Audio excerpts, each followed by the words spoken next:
kita batal untuk diskusi di Kesultanan Banten. Saya jawab, kenapa? Karena diskusi di sana tidak kondusif, sebab terkait nasabah alwi di sana dihadiri oleh orang-orang yang tidak punya kualitas dalam arti untuk menentukan keputusan karena bukan Robito. Saya bilang itu terserah, yang namun saya tidak setuju kalau acara itu kita nggak hadir. Dan saya ucapkan kepada semua kaum muslimin yang menyaksikan siaran ini, semoga semua tercerahkan dan kita semua bisa bersatu untuk mengungkapkan segala sesuatu yang benar dan meruntuhkan segala sesuatu yang batil, yang palsu.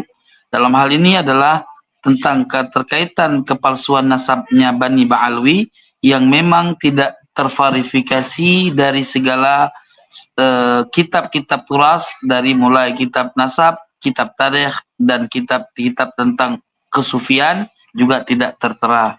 Oleh sebab itu saya ingin sampaikan kepada tuan-tuan semua bahwa waktu kejadian diskusi di Banten, di Kesultanan Banten, ini saya cerita karena saya adalah pelaku sejarah Kesultanan Banten dalam diskusi ya. Perlu diketahui bahwa sebenarnya awal mulanya diskusi itu di Benda Kerep pertama sekali. Itu yang mengajak saya pertama sekali itu Kang Asep Ali itu, ya. Boleh tanya sama beliau. Beliau dapat nomor saya entah dari mana, ya. Lalu beliau telepon saya, ngajak saya masuk ke dalam grup. Lalu prosesnya itu awalnya itu kan pas ada Hall Wali Songo di Istiqlal. Nah, sebelum acara hall itu beliau mengundang saya untuk ikut andil diskusi di Benda Kerep Cirebon. Dalam diskusi di Cirebon, kita sudah sepakat menghakimi bahwa memutuskan bahwa nasab Ba'alwi itu nasab tidak sahih, ya, artinya masih dalam perputaran mukhtalafun fih pada masa itu, ya. Tapi mukhtalafun fih itu dalam istilah ilmu nasab adalah nasab yang dhaif, ya, yang lemah sekali, ya. Karena nasab sahih itu hanya diakui dengan derajat sahih, tidak ada yang muqabilnya. Kemudian setelah diskusi itu berlangsung, ada wacana berlanjut kepada diskusi kedua. Diminta pada saat itu di tempatnya belum pada saat itu awalnya diskusi itu diminta dilanjutkan di Kesultanan Cirebon awalnya. Namun kemudian ada saran bahwa karena di Kesultanan Banten adalah merupakan keluarga juga dari Kesultanan Cirebon, maka diajaklah diskusi kedua di Kesultanan Banten.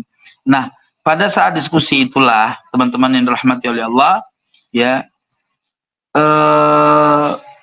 Kiai Imad mengajak saya untuk berdiskusi di Kesultanan Banten dan menjadi narasumber di UIN, ya, pada masa itu.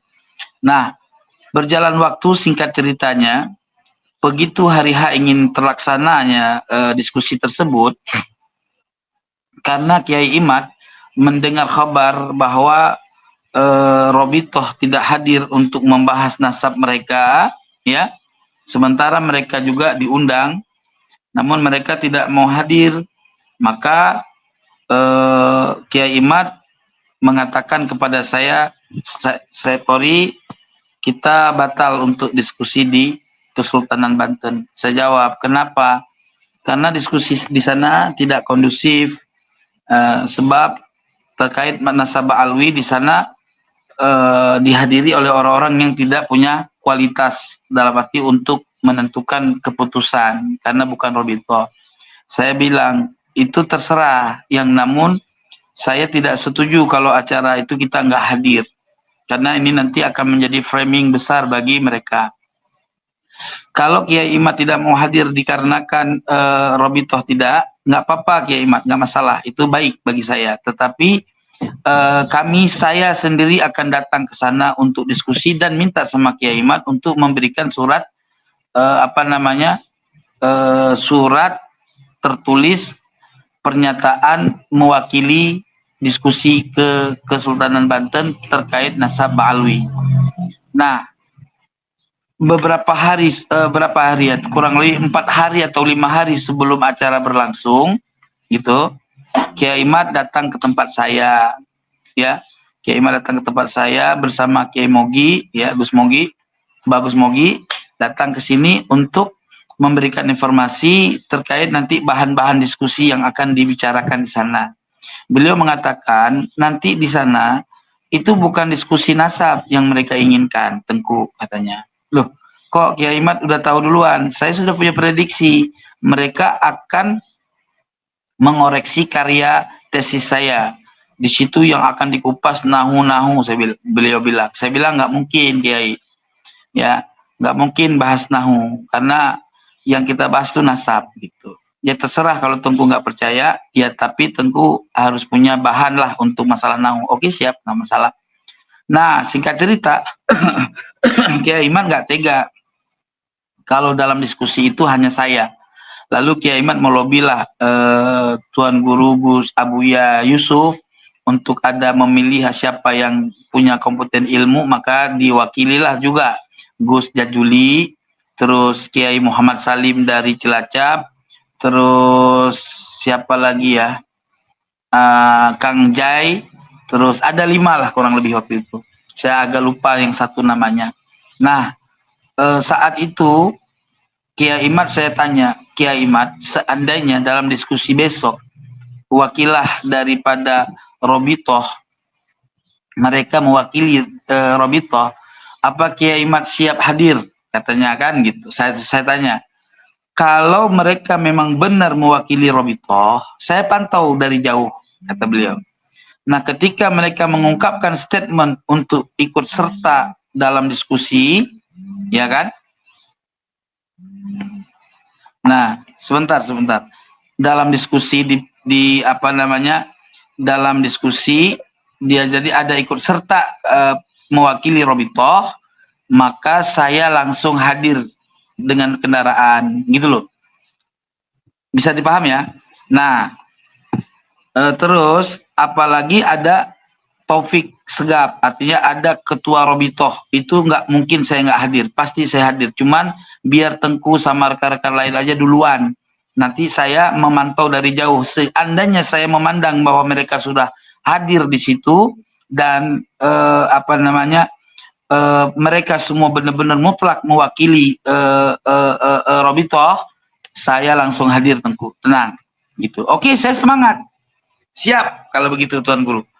Nah, makanya pada diskusi Banten itu pertama kali, itu Kiai Imad memantau dari siaran live gitu. Jadi bukan Kiai Imad kabur, itu framing mereka aja itu. Bahkan saya aja dibilang kabur, kan? Karena mereka menonton video itu karena substansinya adalah bukan kebenaran, tetapi substansi bagaimana mereka untuk memframing bahwa diskusi ini kita kalah. Salah satu buktinya ya. Mungkin saksinya tuh saksi hidup ada masih itu di dalam itu masih ada Kang Asep Ali ya. Ya, saksi hidup ada itu.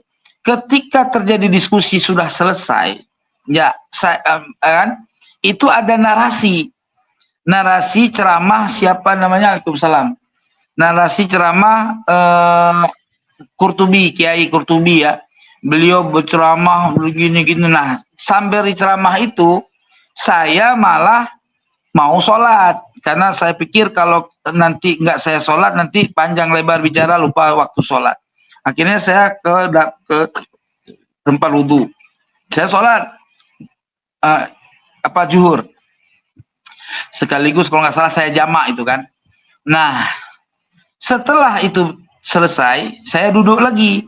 Nah, waktu saya duduk ya, moderator minta komentar saya. Saya langsung komentar bahwa diskusi ini gagal.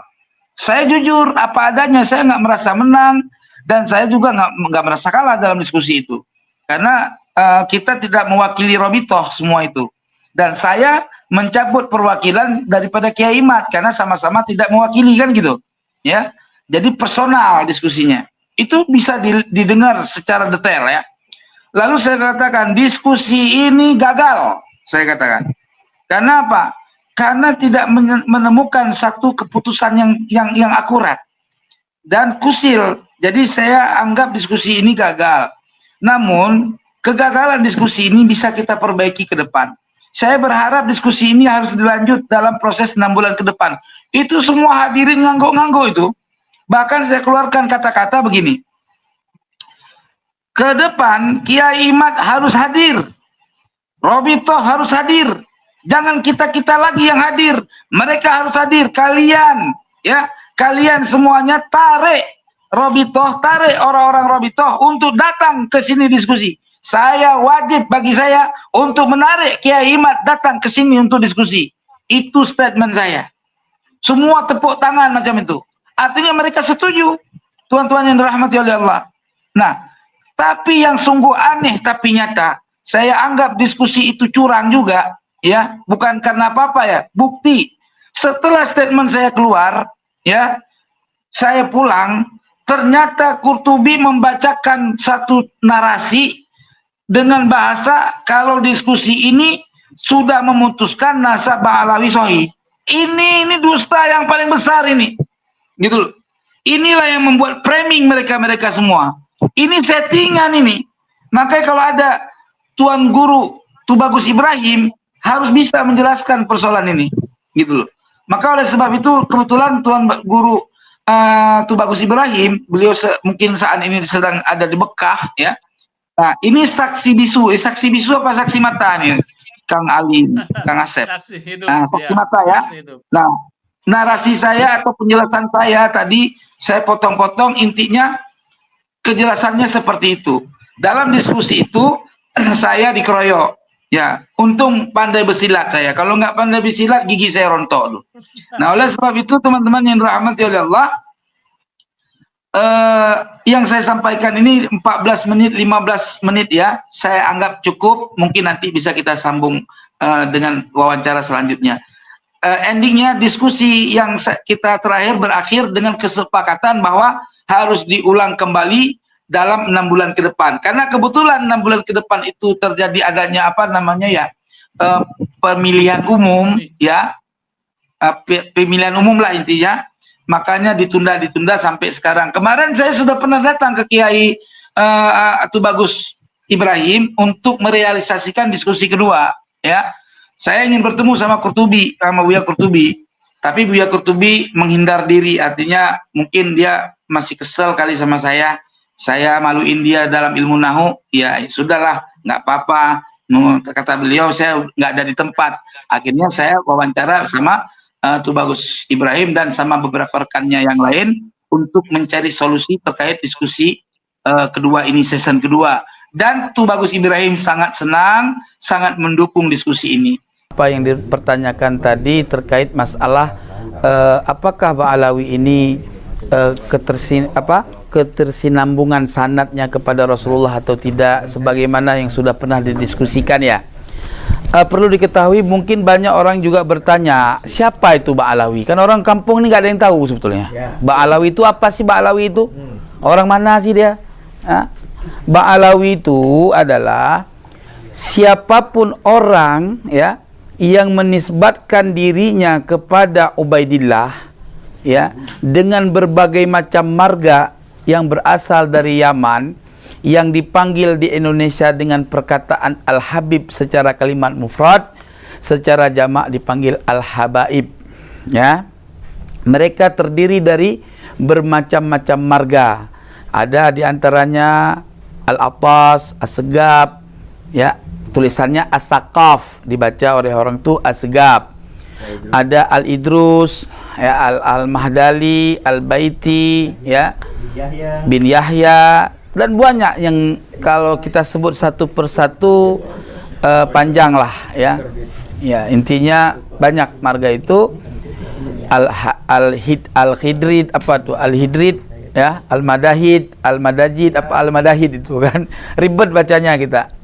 Yang masyhur di Indonesia, yang masyhur ya, Al-Idrus, As-Segab, bin Sahab ya. Itu yang masyhur.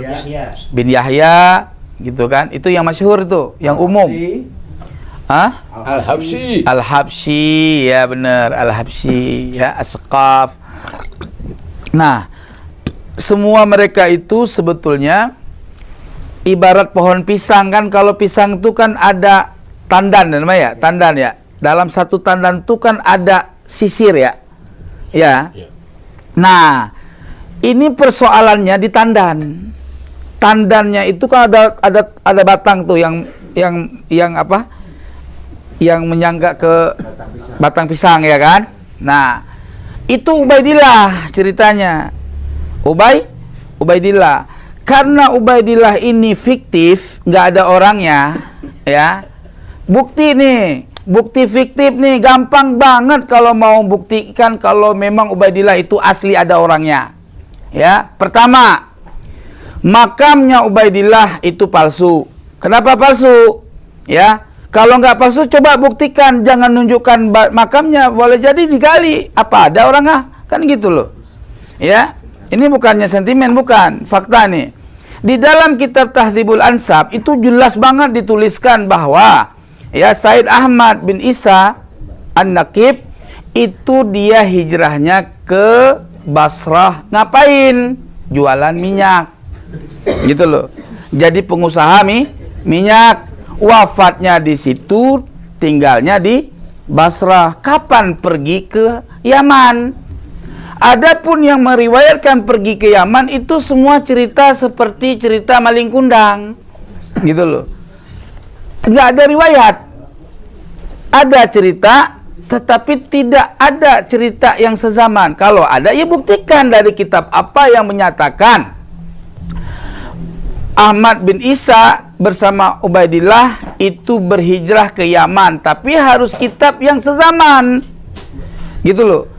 Makanya ketika Ubaidillah ini ingin kita verifikasi, satu aja. Coba cari, ada nggak Ubaidillah itu punya karangan kitab? Saya kasih contoh nih tuan-tuan. Ya. Imam Ghazali terkenal nggak? Terkenal kan? Dianggap ulama hebat nggak tuh Imam Ghazali? Hebat.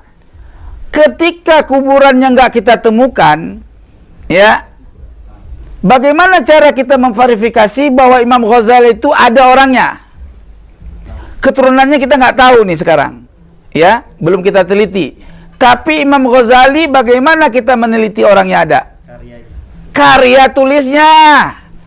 Al-Ihya Ulumuddin, Ihya Ulumuddin itu juga karangan kitabnya dan banyak lain, ya. Nah, oleh sebab itu jelaslah Al-Imam Al-Ghazali itu seorang yang ada ilmunya juga terkenal sebagai mujtahid. Jelas nggak kira-kira? Nggak usah jauh-jauh lagi. Yang kontroversi, orangnya ada, karyanya ada. Ibnu Taimiyah, ya, kontroversi nggak? Kontroversi membuktikan keberadaan Ibnu Taimiyah dengan karyanya, betul-betul. Ada nggak karyanya? Ada, gitu loh. Tinggal download aja kalau nggak kuat beli mah, gitu. Ya, Imam Bukhari kapan ketemu kuburannya? Jauh setelah beliau wafat. Itu pun berkat Presiden kita Soekarno, betul-betul. Iya, ada jasa besar Presiden Soekarno walaupun banyak orang yang tidak menyukai dia, misalkan. Tetapi ada jasa besar juga Presiden Soekarno yang nggak bisa dilupakan oleh bangsa ini. Betul-betul? Betul. Imam Bukhari, ya, kuburannya setelah wafatnya jauh baru ketemu kuburannya, ya. Lalu bagaimana kita bisa mengetahui orang yang bernama Imam Bukhari itu adanya? Mesti dengan karya tulisnya, yaitu Sahih Bukhari yang banyak disyarahkan oleh para alim ulama. Itu tandanya orangnya ada, ilmunya memang diakui. Itu syuhrah wal istifadah. Iya, buset dah. Miring lagi nih surban kita. Ya, jelas nggak kira-kira? Nah, sekarang saya ingin tanya kepada orang-orang yang mencintai Ba'alawi, ya, dan kaum Ba'alawi juga sendiri, daripada yang dipanggil-panggil Habib sekarang udah ganti nama Sayyid. Gitu. Syarif. Ya. Syahid Syarif itu keturunan kita, bukan Ba'alawi, bukan. Jangan comot. Itu namanya rampok nasab. Paham nggak kira-kira? Ya. Iya. Buktikan kalau punya keterangan mah. Jangan begini. Ya. Kalau orang benar nih nasabnya bukan nasab palsu. Ya, sampai ke ujung langit kita tantang orang yang menafikan nasab orang yang benar gitu. Contoh gini. Saya punya nasab dianggap palsu. Ya, jangankan satu ulama seperti Kiai Imad, 1000 Kiai Imad saya tantang. Itu benar kalau saya punya data, gitu loh. Lah ini Kiai Imad mau pergi ke Madura sama saya mau menyampaikan kebenaran, ya diboikot. Bahlul itu namanya. Iya, mana kepinterannya? Katanya jago baca kitab, kiainya hafal Quran katanya. Ubaidillah sakti. Amul Faqih Muqaddam 70 kali mi'raj. Ya, ilmunya tinggi. Mana buktinya? Gitu. Maka tuan-tuan semua yang ada di seluruh Indonesia khususnya, demi Allah saya minta tolong sama sampeyan. Ungkapkanlah kebenaran ini. Ya. Ungkapkanlah kebenaran ini tuan-tuan semua. Ya. Mau kiai sorbannya pendek, kiai sorbannya setengah, kiai korbannya panjang sepanjang kereta api, ya. Tolong cari kebenaran, jangan pembenaran. Cari kitab-kitab. Ada nggak yang menuliskan Ubaidillah anaknya Ahmad bin Isa?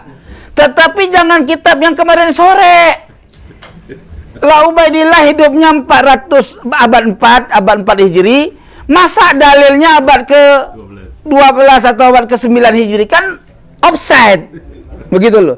Bagaimana kita mengenal, memverifikasi orang yang ada di abad 4 Hijri dengan dalil yang ada di 9 Hijri? 500 tahun harus ada datanya.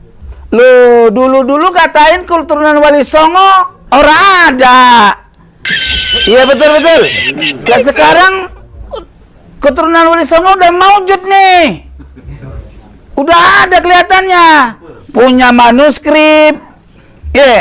Punya data. Tes DNA juga udah. Ini tes DNA takut. Dulunya bilang halal, wajib, sekarang haram. Cie. Ini mah bukan ngeledek. Lagi sopto aja, ya. Ngerokok. Jadi teman-teman, saudara semua, wahai kiai-kiai semua se-Indonesia, buka dada kalian. Persoalannya ini adalah cucu Rasul, masalah membawa-bawa zuriat Nabi. Kalau bicara zuriat Nabi, ya kudu pasti atuh. Nyampur bahasa Sunda, bener gak itu? Hah? Iya kudu terang gitu loh. Katanya nasab Alawi seterang matahari. Ya, terangnya mana? Kok Ubaidillah nggak bisa ditunjukkan dalil? Itu Robito pada kemana? Ahli nasab yang ada di Robito,